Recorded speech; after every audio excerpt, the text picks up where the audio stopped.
I used to roll my eyes when someone said, "You'll understand when you're a parent."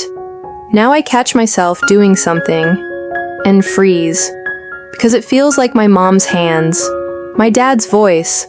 I didn't mean to become them, but I did. 1. The sleepless night. My toddler had been crying for hours. I was exhausted, mentally, emotionally, physically. I tried singing. I tried patting his back. Nothing worked. I sat there, in the dim light of his room, head against the crib rail, fighting tears. And then, like a memory whispering, I saw my mom sitting beside my bed when I had a fever, her hand on my forehead, her eyes tired, but kind. She never once complained. She just stayed. That night, I whispered, "I'm sorry, Mom. I didn't know how hard it was." 2. The yell I regretted it had been a tough day. Work, traffic, deadlines. When I walked in, my son spilled juice all over the carpet. I snapped. Not just a raised voice, I shouted. He looked at me, stunned. Not afraid. Just confused. I walked into the hallway and cried. Because I knew that voice. I used to hear it. I used to resent it. But in that moment, I saw the pressure behind it. The stress, the fatigue, the human being trying their best. I had become her, and now I understood her. 3. The empty chair. We had dinner last weekend, 3 plates, but my hand paused when I reached for the 4th. My dad's chair. He's been gone for 2 years. I don't set a plate for him anymore, but somehow I still leave space.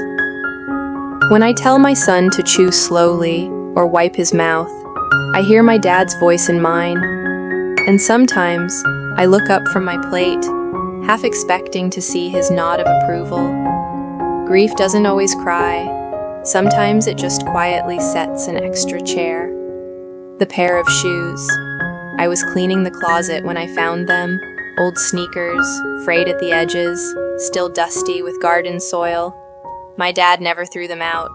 "Still got miles," he'd say. I almost tossed them, but something made me stop. Now, every Sunday, I lace them up and take my son to the park. The shoes squeak a little, the sole's worn down.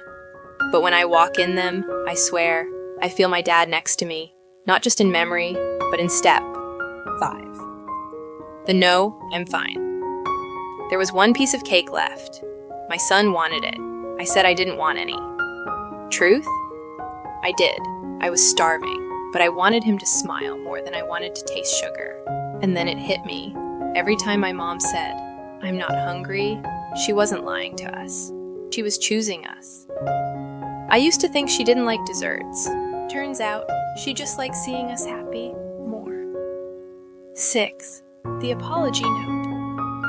I was flipping through an old photo album when a folded note fell out. It read, "Sorry I snapped yesterday. I had a hard day.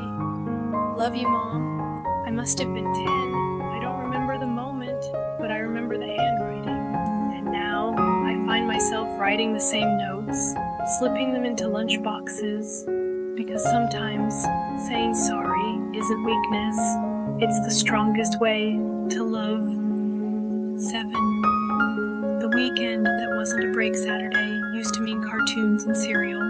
Now it means laundry, dishes, meal prepping, cleaning. I once asked my dad why he never rested on weekends. He just smiled and said, "I'm getting ahead." I thought he meant work. But now I get it. He meant family. He was building a life that would carry us through the week. And now I do the same, without even thinking. I didn't know I'd become my parents, but I did. And maybe that's the most beautiful kind of full circle. Comment below. What was the moment you realized you became your parents? Or that you finally understood them